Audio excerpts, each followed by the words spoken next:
بسم اللہ الرحمن الرحیم۔ سریۃ العنبر میں فقر کی حالت۔ سریہ اس جنگ کو کہا جاتا ہے جس میں حضور اکرم صلی اللہ علیہ وسلم خود تشریف نہ لے جائے بلکہ صحابہ کی جماعت کو بھیج دے، اور عنبر کس وجہ سے اس کا نام رکھا گیا تو آگے اس کی وجہ آ رہی ہے۔ نبی اکرم صلی اللہ علیہ وسلم نے رجب ہجری سن 8 میں سمندر کے کنارے ایک لشکر 300 آدمیوں کا، جن پر حضرت ابو عبیدہ رضی اللہ تعالیٰ عنہ امیر بنائے گئے تھے، بھیجا۔ حضور اقدس صلی اللہ علیہ وسلم نے ایک تھیلی میں کھجوروں کا توشہ بھی ان کو دیا تھا کہ راستے میں کھانے وغیرہ کے لیے کام لگے۔ 15 روز ان حضرات کا وہاں قیام رہا اور توشہ ختم ہو گیا، یعنی 15 دن وہ توشہ چلا، اس کے بعد ختم ہو گیا۔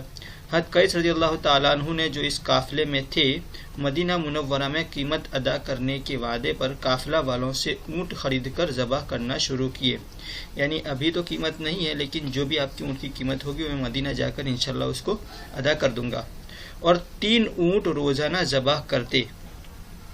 مگر تیسرے دن امیر قافلہ نے اس خیال سے کہ سواریاں ختم ہو گئی تو واپس بھی مشکل ہو جائے گی، کیونکہ سواری کے لیے تو اونٹ ہی تھے، ذبح کی ممانعت کی کہ اب اونٹ ذبح نہیں کیے جائیں گے، اور سب لوگوں کے پاس اپنی اپنی جو کچھ کھجوریں موجود تھی جمع کر کے ایک تھیلی میں رکھ لی، سب کا اجتماعی کھانا، اور ایک ایک کھجور روزانہ تقسیم فرما دیا کرتے، ایک آدمی کو صرف ایک کھجور پورے دن کے لیے، جس کو چوس کر یہ حضرات پانی پی لیتے، اور رات تک کے لیے یہی کھانا تھا۔ کتنی مشکل وقت ہوگا، کہنے کو مختصر سی بات ہے، مگر لڑائی کے موقع پر جبکہ قوت اور طاقت کی بھی ضرورت ہو، ایک کھجور پر دن بھر گزار دینا دل و جگر کی بات ہے۔ کتنا مشکل ہوگا، ایک تو کھانا نہیں، اوپر سے سامنے لڑائی چل رہی ہے تو وہاں طاقت کی بھی ضرورت ہے۔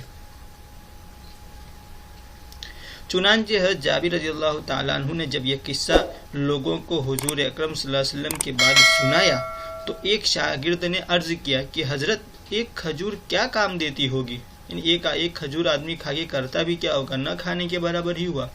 آپ نے فرمایا اس کی قدر جب معلوم ہوئی جب وہ بھی نہ رہی کہ اب تو کھجور بھی ختم ہو گئی، اب کچھ بھی نہیں ہے، اب بجز فاقہ کے کچھ نہ تھا، صرف فاقہ ہی تھا۔ درخت کے خشک پتے جھاڑتے اور پانی میں بھگو کر کھا لیتے،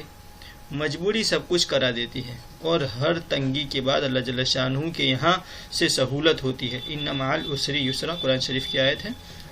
ہر مشکل کے بعد آسانی ہوتی ہے۔ تعالیٰ شانہ نے ان تکالیف اور مشقتوں کے بعد سمندر میں سے ایک مچھلی ان لوگوں کو پہنچائی جس کو عنبر کہتے ہیں، اسی وجہ سے اس کا نام سریۃ العنبر رکھا گیا۔ اتنی بڑی تھی کہ 18 روز تک یہ حضرات اس میں سے کھاتے رہے، اتنی بڑی مچھلی تھی۔ جہاں ان لوگوں کو روزانہ کے لیے 3 اونٹ چاہیے تھے تو 18 دن کے حساب سے آپ کیلکولیٹ کر سکتے ہیں کہ کتنا گوشت چاہیے، تو اتنا گوشت اس مچھلی میں سے نکلا، اور مدینہ منورہ پہنچنے تک اس کا گوشت توشوں میں ساتھ تھا۔ حضور اکرم صلی اللہ علیہ وسلم کے سامنے جب سفر کا مفصل قصہ سنایا گیا تو حضور اکرم صلی اللہ علیہ وسلم نے ارشاد فرمایا کہ یہ اللہ کا ایک رزق تھا جو تمہاری طرف بھیجا گیا تھا، یعنی جو مچھلی جو نکلی تھی وہ اللہ تعالیٰ کی طرف سے ایک رزق تھا جو آپ کی طرف بھیجا گیا تھا۔ حضرت فائدہ لکھتے ہیں،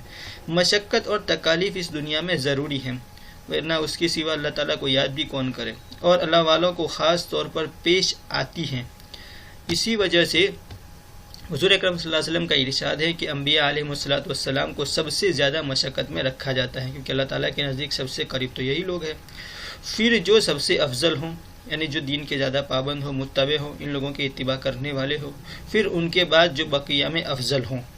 یعنی جو جتنا قریب ہوگا۔ کل اس بات کو ہی بیان کیا گیا تھا کہ سب سے زیادہ جو مصیبتیں آتی ہے وہ انبیاء علیہ السلام پر آتی ہے، پھر جو ان کے مطابق ہو، یعنی دین میں۔ آدمی کی آزمائش اس کی دینی حیثیت کے موافق ہوتی ہے، اور ہر مشقت کے بعد اللہ تعالیٰ کی طرف سے اس کے لطف و فضل سے سہولت بھی عطا ہوتی ہے، یعنی مشقت کے بعد آسانی بھی آتی ہے۔ یہ بھی غور کیا کریں کہ ہمارے بڑوں پر کیا کیا گزر چکا، اور یہ سب دین ہی کی خاطر تھا کہ کھانا بھی نہیں تھا، ایک کھجور میں دین نکالتے تھے، پتے چبائے۔ اس دین کے پھیلانے میں جس کو آج ہم اپنے ہاتھوں سے کھو رہے ہیں، ان حضرات نے فاقے کیے، پتے چبائے، اپنے خون بہائے اور اس کو پھیلائے، جس کو ہم آج باقی بھی نہیں رکھ سکتے۔ تو اللہ تعالیٰ سے دعا کرنی چاہیے کہ اللہ تعالیٰ ہم کو خیرافیت کے ساتھ دین کی خاطر قبول فرما لے، اور